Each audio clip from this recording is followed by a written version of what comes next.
the visual of service value system, and the 7 ITIL guiding principles. What is the ITIL service value system? The service value system is the new architecture of ITIL4. It's a map of the main element or capabilities you need to have in place to run a highly efficient, effective, and agile service management organization. The ITIL service value system describes how all the components and activities of the organization works together as a system to enable value creation. The ITIL service value system has two components, that is opportunity and demand. Opportunity is option or possibility to add value for stakeholder or improve the organization. Demand, the need or desire of products and service from internal and external customer. Opportunity or demand trigger activities lead to the creation of value. Opportunity and demand are always entering into the system, but the organization does. A guiding principles is a recommendation that guides an organization in all circumstances, regardless of change in its goal, strategies, type of work, or management structure. A guiding principles is a universal and enduring. The 7 ITIL guiding principles as follow: focus on value, start where you are, progress, collaborate, think and work, keep it simple, optimize, and automate. Number 1 is focus on value. Everything the organization does should link back directly or indirectly to value for itself, its customer, and other stakeholders. When focusing on value, the first step is to know who are the customer and key stakeholder. Next, it is important to have understanding of what constitutes value from the customer perspective. Finally, it is critical to understand the customer experience with the service and the organization as whole through a clear awareness of the customer experience or user experience. To apply this, number 1 is know how service consumer use its service. Number 2, encourage a focus on value among all staff. Number 3, focus on value during normal operational activity as well as during improvement initiative. And number 4 is include a focus on value in every step of any improvement initiative. Number 2 is start where you are.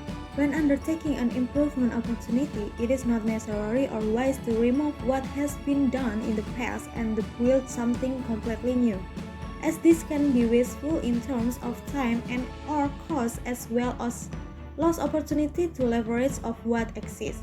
Do not start over without first considering what is already available to leverage. To apply this principle, number 1 is look at what exists as objectively as possible, using the customer or the desired outcome the starting point. When example of successful practice and service are found in the current state, determine if and how this can be replicated or expanded upon the achieve the desired state. And number 3 is apply your risk management skill. And 4 is recognize that sometimes nothing from the current stage can be reused. Number 3, progress iteratively with feedback. Resist the temptation to do everything at once. By organizing work into smaller, manageable sections or iteration that can be executed and complete in a timely manner, the focus on each effort will be sharper and easier to maintain. However, the overall initiative as well as its component iteration must be continually re-evaluated and potentially revised to reflect any change in circumstance and ensure that the focus on value has not been lost. Seeking and using feedback before, during, and after each iteration will ensure that the actions are focused on appropriate, even in changing circumstances. Once received, Feedback can be analyzed to identify improvement opportunity, risk, and issue. To apply this principle, number 1 is comprehend the whole but do something. Number 2, the ecosystem is constantly changing, so feedback is essentially. Number 3, fast doesn't mean incomplete. Number 4, collaborate and promote visibility. Generally a better policy that exclusion since creative solution. Enthusiastic contribution and important perspective can be obtained from unexpected source. Working together in a way that leads to real accomplishment requires information, understanding, and trust. The first important step is identifying and managing all the stakeholder groups that can organization deal with.